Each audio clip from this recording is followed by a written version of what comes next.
Hi guys, so a couple of people are joining in. Just gonna go through basically here the midterm study guide that you have, and if you have questions along the way, feel free to type them into the chat on YouTube Live, and I'll be able to answer those as they come. If you're struggling, if you can't log into YouTube or something like that, in order to use the chat feature, feel free to just send me an email with your question. And I'll keep an eye on the emails as well. That way, I can kind of jump back and forth.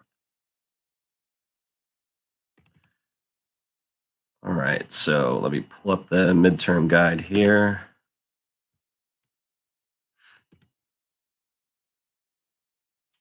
And okay, so first thing that we need to realize is that anything that's on your study guide will be on the exam in some way.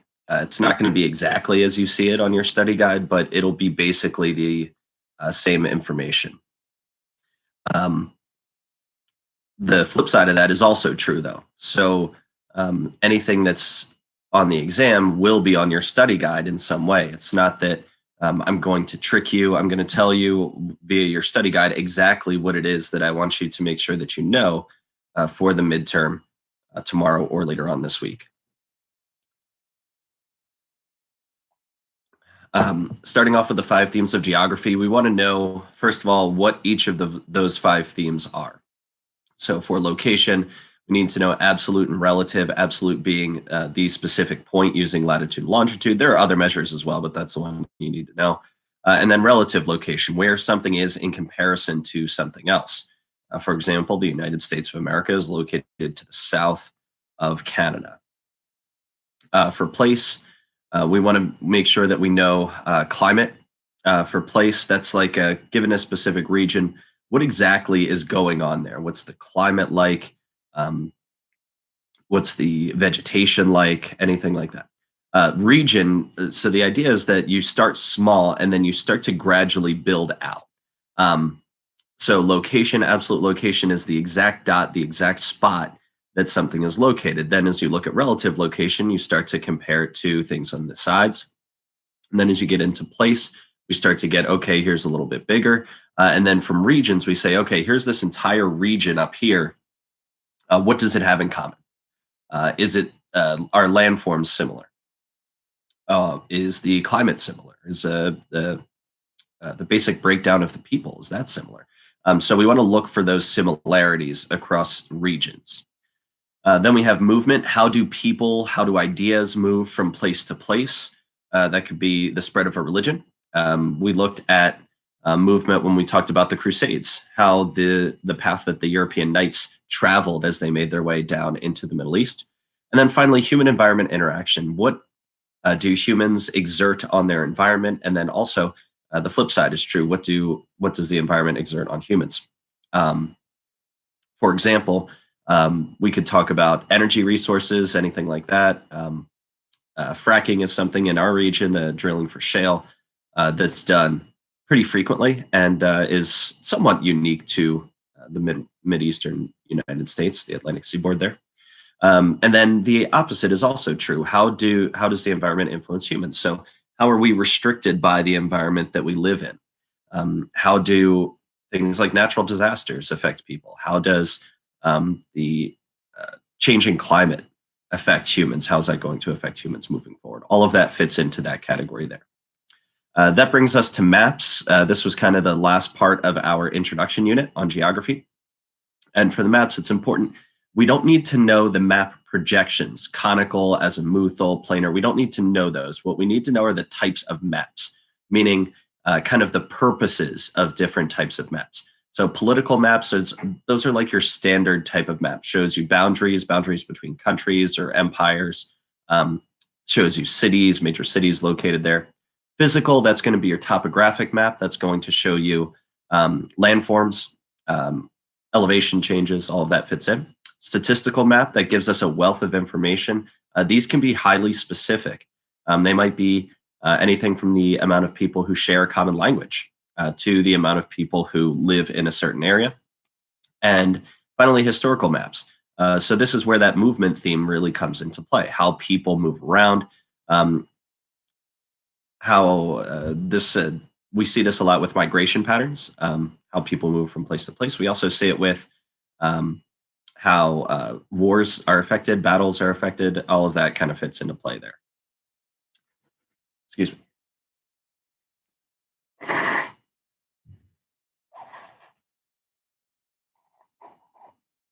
And then that's where we really start off with our history of people.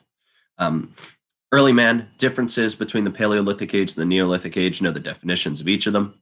And then for the Paleolithic age, make sure that you know the innovations. There were five of them, those five innovations. Know what they are and know how they would affect people moving forward. For the impact of farming in the Neolithic age, this is like the big innovation of the Neolithic age, and it leads to all these other innovations along the way.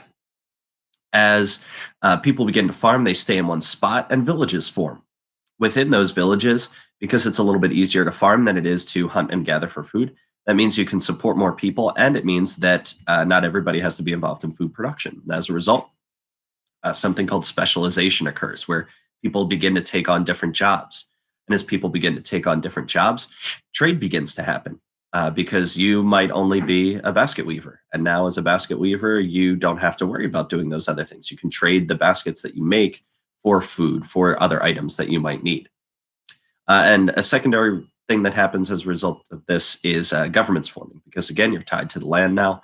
That means that your livelihood, your life depends on your ability to farm that land. Well, if somebody tries to take it over, that's going to lead to you having to step in. And in order to make sure that these villages can function, without people fighting each other constantly, we see the formation of governments in order to settle any of those disputes. So again, if you have questions along the way, please don't hesitate. Ask those questions in the chat feature or via email. Check my email on my phone somewhat regularly. Try and help out. That brings us to some of these early civilizations. And we just want to know kind of the bare bones of what these civilizations, what we need to know about these civilizations. Number one, we need to make sure that we understand the importance of rivers and bodies of water. That's going to drive everything, because without water, there isn't farming. And without farming, there isn't villages. And without villages, we don't see everything else that we see develop. So we need to know for Mesopotamia, Egypt, and China, the rivers that are there, and the specific innovations to each of them. For Mesopotamia and Egypt, we have systems of writing for the first time that are based not just on pictures, but are based on sounds as well. Syllabic alphabets, they're called. Cuneiform in Mesopotamia, ancient Sumer, and Egypt, hieroglyphics. And each of those developed right around the same time. We think that cuneiform's about 100 to 200 years earlier than the earliest hieroglyphics that we found, about 3100 BCE. And then in China, we look at silk, we look at fine goods, because those goods will eventually be what drives the age of exploration in Europe. And that's going to lead to a backlash against Europeans in Asia. And, rightfully so, the Europeans are coming in trying to take complete control over the trade in that area. Then we jumped into just basic beliefs, polytheism versus monotheism. We introduced that pretty early on. So that we could talk about a couple of different things, but that's going to come up again as we get into our religion unit. In terms of government, real simple here, guys. I'm going to tell you right now, it's going to be a matching section. You're going to have to know each of those 8 different types of governments that we went over. And you have to know the definitions from them. It's going to be one big matching section that you're going to have to match up. Okay. If you have questions about any of those different types, let me know, but they're pretty straightforward. You have to know them. All right. Hammurabi's Code, we want to understand it's the first written set of laws for everybody. So that means nobody gets special privileges. That's going to change over time. The more money that people tend to have, the different privileges they're able to get away with. In ancient Greece, when we talked about differences between Athens and Sparta, we focused in on governments and goals. Government of Athens that we want to associate with it is the first true democracy. And then in Sparta, the oligarchy. And that influences the way that they approach their lives. For Athens, in order to participate in a democracy where it's one person, one vote, or one citizen, one vote, you had to make sure that you were educated. And so that's what they really focused on. Whereas Sparta, oligarchy, few people, total control, it's about following directions, about following rules. And that fits right in with their strong military philosophy, their strong army. Alexander the Great, he's going to be the first to really unite all of the Greek city-states together. Um, he wants to be like his hero Achilles, and so he's out for personal glory at all costs. Travels all over, uniting these different places. He becomes Pharaoh, named Pharaoh in Egypt. Um, Builds all these cities that he names after himself, constantly on the hunt for glory. Then we got to Rome, the governments in Rome. We started off with the Republic, and a Republic, specific type of government. Again, that's what we have here in the United States. And so that's why we drew a lot of parallels between the government of Rome and the government of the United States. And so we looked at the consuls being similar to the head of state for the United States, the president. We looked at the Senate being similar to the Roman Senate in that it's the higher of the two lawmaking bodies, legislatures. Plebeian Assembly being the lower of the two. Plebeian Assembly is the lower of the two classes, and the House of Representatives is considered the lower of the two houses in the United States that make the laws. Excuse me. And the praetors were the chief judges at the time, and they would be comparable to the United States Supreme Court. So we want to make sure that we know those parallels and also know their basic jobs, what they do. And I think, honestly, if you can associate those with their positions within the United States government, it should make a lot of sense to be able to determine what it is that they do. But then we discussed how the Republic eventually is going to fall. And we said that the Republic falls not all of a sudden. It happens gradually over the course of a couple hundred years. To be honest with you, it's probably because Rome begins to grow too big for the Republic to work properly. But there are actions taken by some of the people within Rome that cause that to happen. The Gracchus brothers do stuff that the Roman Senate doesn't like, and so the Senate has them killed. And so really the first couple of these, it's all about removing power away from the consuls, away from those supposed heads of state. So the Senate is basically saying, hey, look, you can decide whatever you want to, but ultimately what we say goes. You have to do kind of what we say. You can't just do whatever you want. Marius then is going to allow anyone to serve in the army. He's a general at the time, and this is going to lead to those soldiers being more loyal to their generals than they are to the consuls. Again, slowly stripping away power from the consuls. Sulla is going to take advantage of that. He rules, takes his army that is super loyal to him and not the consuls, and basically takes over Rome. Marches on Rome, marches through Rome, and no one's there to oppose him. And he says, all right, this is cool. And so he rules as dictator for 8 years or so. And then after this time, he tries to initiate Rome to go back to being a republic. But he just showed how easily the republic could be broken down. So in a lot of Romans' minds, it's like, what's the point of this? It's not going to be able to protect us really from anything. And so we're seeing the deterioration of that system called the republic. Again, I want to be very clear here. Rome is not falling yet. This is simply the path to the fall of the Republic. And we're going to end up with a new system of government because Julius Caesar is going to take over and he's going to declare himself dictator for life. From this point forward, Roman leaders are going to be known as Caesar in his honor. That's actually where a couple of the terms that we're going to come across later on, Kaiser in Germany. So he declares himself dictator for life, and effectively this kind of kills off the Republic. Now you're going to have a long line of emperors. This is right about 45 BCE. And again, Rome doesn't fall. This is just the system of government that falls. Because from this point, it's another 400 or 515 years before Rome falls. So we have 515 years of emperors, dictatorships, if you will, before the city of Rome and the empire of Rome actually falls apart. But when that does fall apart, that leads to a lot of problems for Rome, for the people of the former Roman Empire, because Rome had taken care of everything. When we say words like infrastructure, we mean things like public works projects, roads, buildings, all of that fits in there, as well as food. Most people don't realize in the Roman Empire, if you were a citizen and you injured on the job, you didn't call Aflac, you asked the government for help. And the government would ensure that your family had enough to eat. And when the Roman Empire falls in 476 CE, again, after about 500 years of emperors, um, there's no longer anyone there to do that. And that combined with the weakness of the former Roman Empire, so you have all these different tribes coming in and attacking. Um, People are dying, there's no organization. That's why we end up with feudalism, um, kind of one of the last of the governments that we looked at here in Europe.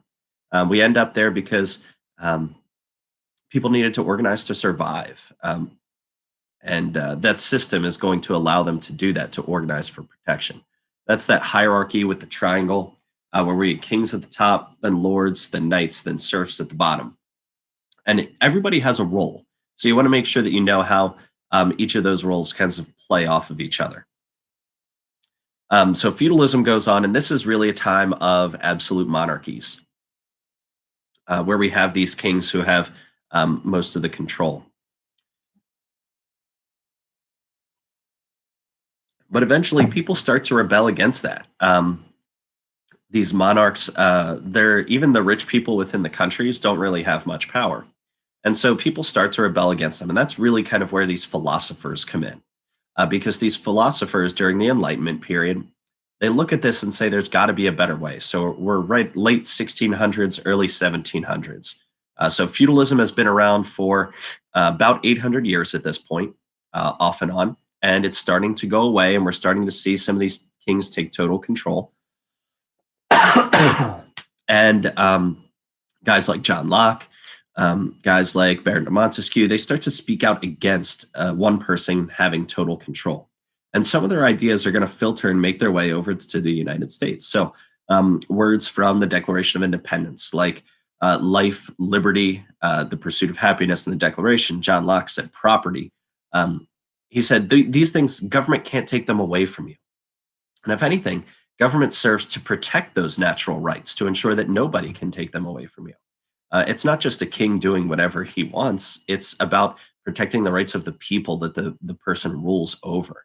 And that's a new concept. That's a new idea. But those new ideas, they're what are going to help fuel the French Revolution. And I might be able to sneak in a couple of days at some point on the French Revolution prior to our lesson on Napoleon. I think it'll give us a good idea of what's going on there. But at the very least, I'll post some lectures that I've done for other classes to help with that. So that's the end of government. Again, if you have questions, please let me know either via email or here on YouTube, and I'd be more than happy to help you out with those. So far, I haven't seen anything come by, but please do just let me know. All right, governments. Starting out with the myths, we took a look at myths in Greek mythology and Egyptian mythology, and we focused on a couple of different things. Number one, we talked briefly in there about how these myths try to explain the world around us. So trying to explain why lightning happens, trying to explain why the volcano of Mount Etna periodically erupts. And the second thing that we really tried to focus on is how myths try to guide human behavior. And so especially a lot of these, the gods are meant to be revered. They're meant to also be feared. And so we see in a lot of these myths where there's kind of a moral to the story. Don't mess with the gods or you're going to get punished in some way. Then we jumped to our modern religions, and we looked at how those modern religions are similar. We looked at some monotheistic religions, some religions that don't necessarily have a god or goddess, polytheistic religion. Make sure that you know the basics, and you can use that Quizlet that was posted a while back. That's also posted on Blackboard. Use that Quizlet to help you with what you need to know for those religions. That's all I'd be asking you. I wouldn't ask you anything more than what's on that Quizlet.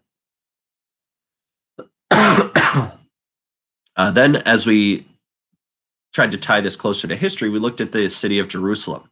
And we looked at how in Jerusalem, Judaism, Christianity, and Islam specifically all consider the city to be very, very sacred to them. We took a look at those holy sites. We looked at why they're important to each one of them and how that fits in with the beliefs of that individual religion. We want to make sure we have that. Then we use that as a springboard to the Crusades, because at that point, you're talking right around 1000 CE. So again, this is during the time of feudalism. where the Muslims have taken control over Jerusalem, and Pope Urban II is asked by the head of the Eastern Orthodox Church. Pope Urban II is from the Western Orthodox Church based out of Rome, for help. And he says, sure. And he, initiates this crusade in 1095. He says, we got to get back the Holy Land. We got to stop fighting each other, all those different kings fighting each other across Europe. So we're going to fight the Muslims instead. And he's hoping that he can gain some power out of this transaction by helping out the Eastern Church, maybe being named head of both of them. It's been about, at this point, 50 years since the Eastern and Western churches split. And so he's thinking that if he can do this good deed and really show his leadership, that he'll be able to assume both control over both churches. It doesn't happen that way. No, I'm not seeing anything in the live chat. I don't know what's going on. Oh, I'm seeing them now. Sorry about that. What river's in China? Dylan, that's the Wanghe or the Yellow River in China. How much should we know? Paleolithic, Neolithic ages. Really, for Paleolithic, know the discoveries, and Neolithic, know the importance of farming. Alexander the Great, Zach, did a variety of different things, but what we want to think about for Alexander the Great is him trying to be remembered forever. We want to make sure that we know how he tries to be remembered forever by building these cities named Alexandria, by expanding his power, by trying to conquer basically all of the known world. The Pope is outside the pyramid. I think it's helpful. I think it'll help you in a couple of the questions that are on there, Lance, but I don't know that there won't be a question specifically like, is the Pope inside or outside of the hierarchy? Do we need to know all of the governments? Yeah, Dylan. So again, you need to know there's going to be a matching section, those 8 different types of governments, like the basic types, democracy, theocracy, republic, etc. You have to know those. It's going to be a matching section. Justin, for the religions, again, you just need to know the what's required from your religions quiz. So the Quizlet that you studied, I think there are 4 or 5 questions that I pulled directly from that information to help you out there. Kayla, important people, just the ones that I've touched on so far. You need to know Pope Urban II. This is really, this course in general is not built to be like your traditional history courses have been, where you guys have to like memorize who did what. We want to think more about big themes. And so with religion, we want to see, what do religious groups believe? Why do they believe them? And how do they practice those religions? And then we want to look for similarities and differences amongst them. Excuse me.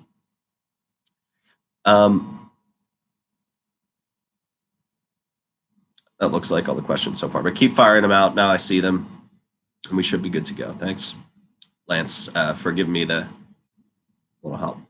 You type link to Quizlet in chat or description. Yeah, sure, I'll throw it in here. Give me just a sec.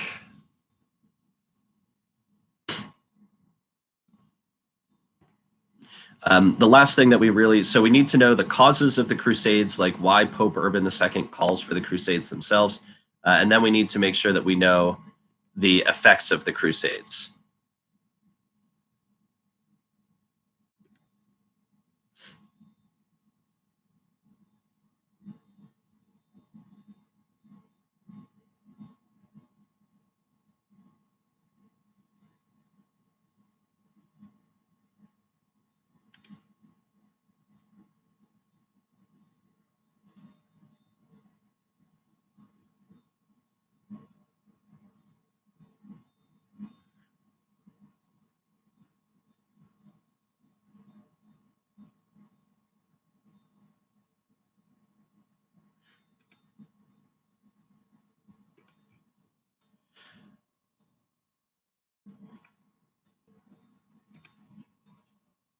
All right, that's the link to the Quizlet on the religions.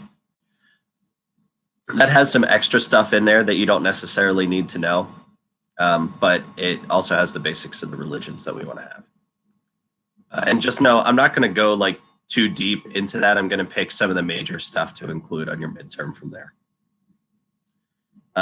So effects of the Crusades, prior to this point, Europe was kind of cut off from the rest of the Middle East and Asia, because they were stuck fighting each other and trying to figure out how not to die.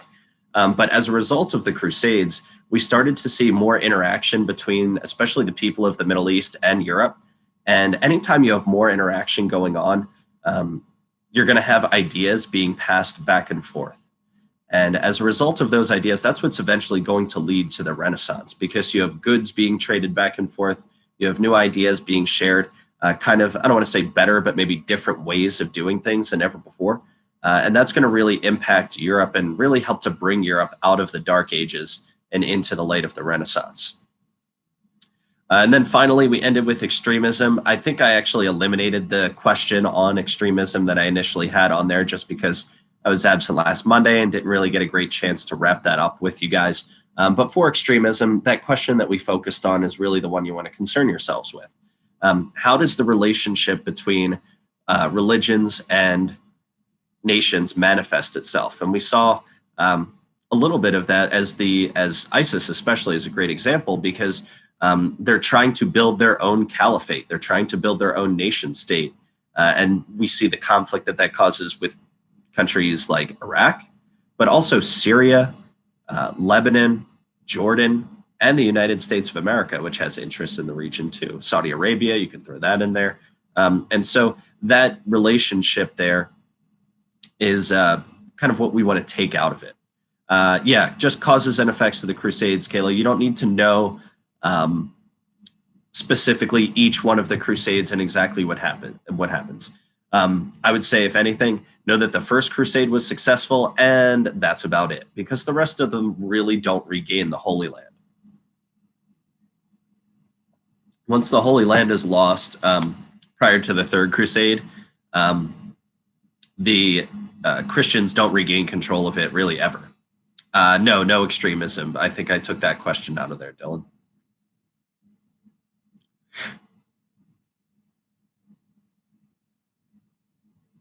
All right, so I think that's the end of the study guide. It is.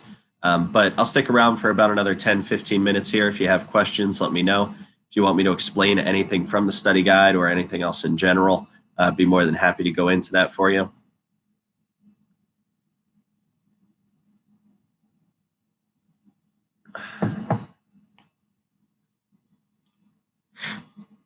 Of the quizzes we took, I can tell you that the government, or a test that we took, the government one had the lowest grades. So that may be for some of you where you want to focus a lot more of your attention as you're studying.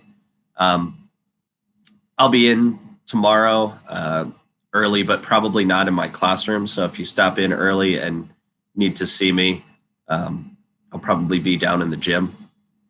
So you can stop down there if you need something real quick.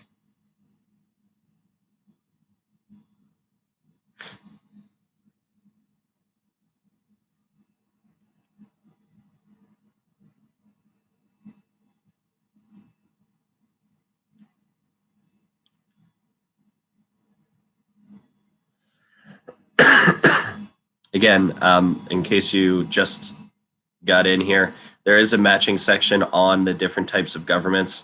So if you're studying, you want to make sure that you know those definitions for each one. Try to figure out a way to figure out how each one of them is. Anarchy, if you've ever seen Talladega Nights, Will Ferrell's two sons run around screaming anarchy as they're like spraying an old dude with a hose. Like, there's no organized government. There's no organization whatsoever. For Republic, remember that that's what we have. And again, I don't vote on things like tax law. That's not going to be my area of expertise. I choose the people. I help to choose the people who do those kinds of things. Socialism, think society. The businesses are owned by the government. The society is helped owned by the government. All matching. You have one matching section, and then the rest are all multiple choice sections. No open-ended, no essays, no fill in the blank. Dictatorship, try to associate a dictatorship with an example of a dictator. For a monarchy, we know that monotheism means one god or goddess. So monarchy means one leader, one king or a queen in control, if you just remember king or queen. Oligarchy, a couple of people, few people have total control. You want to associate that with Sparta. Theocracy.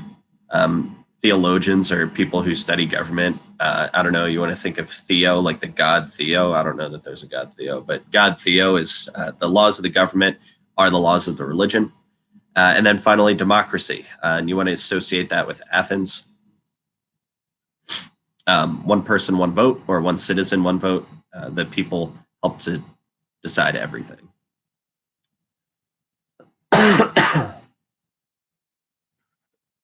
Excuse me.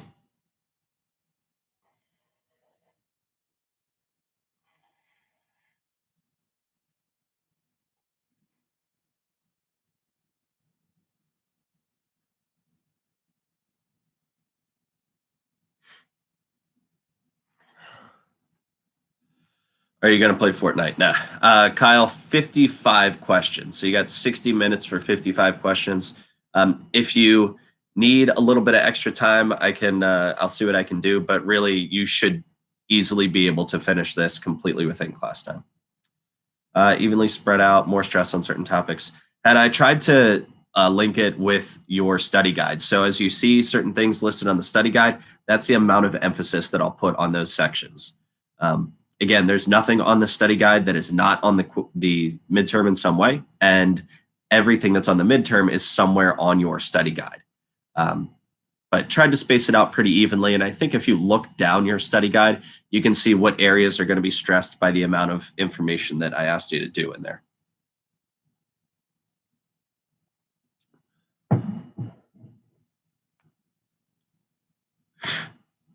No, you'll have to. I'll send out my Twitch stream so that you can see me play Fortnite instead. That was sarcasm, by the way, for all the government officials listening in. An example of relative location be Howells in New Jersey, Wexford, and Pennsylvania. Yeah, Jake. So that would be a way to do it. You want to think relative. Is it close to something? What is it compared to something else? When we talk relative location of Gibsonia, you might be talking about how it borders Hampton School District and Wexford or something like that. Your relative is comparing it to something else, another location. And again, as you look at those themes, you want to think from small to big. As you go down the list from first to last, from location down to human environment interaction, small to big is really the emphasis that's placed on those.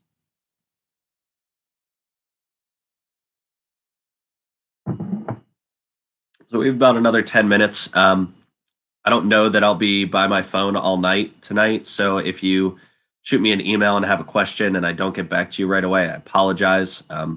If I can't get back to you, stop down during homeroom. Be more than happy to take a few minutes and talk to you about it there. Also, this week, we're not working on anything specific in either of my two classes. So if you need to stop down during one of the classes, as long as you have a pass from your teacher, that's not a problem at all.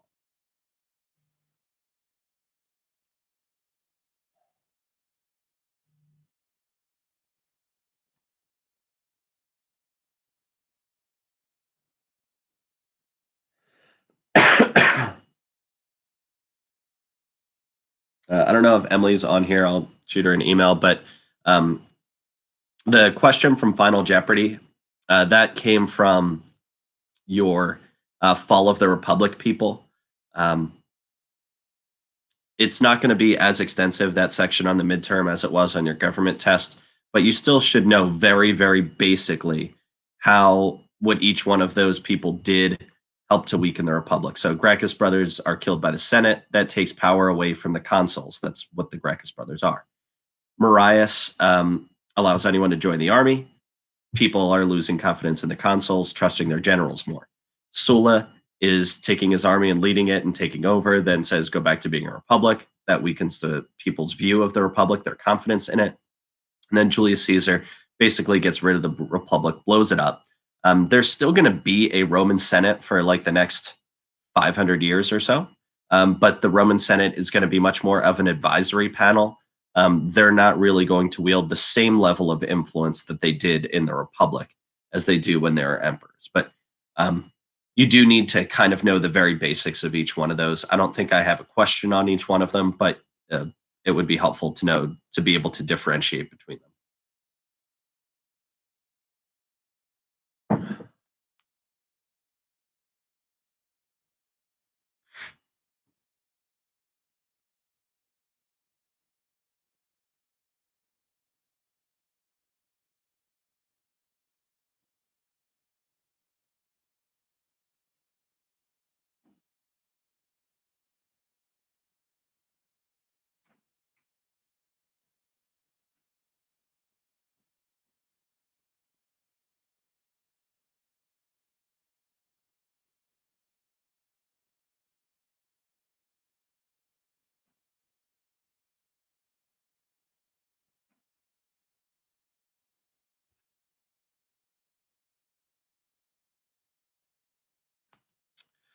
Um, yeah, just know the names of the rivers and their major innovations, Jake. You don't have to know every single thing.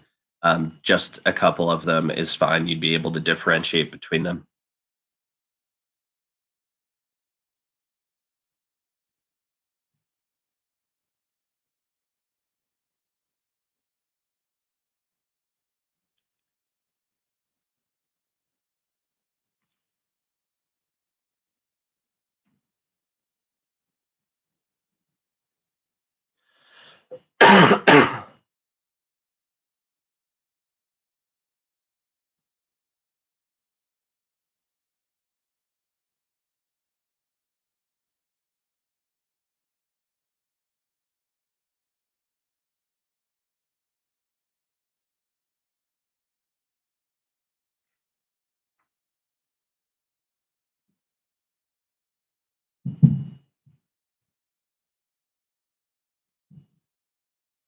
Wanghe for China, and that's also the Yellow River, called by the uh, people who don't speak Chinese, who don't speak Mandarin. And then the Nile River for Egypt, and then the Tigris and Euphrates rivers for Mesopotamia. Those are the ones you want to make sure you know.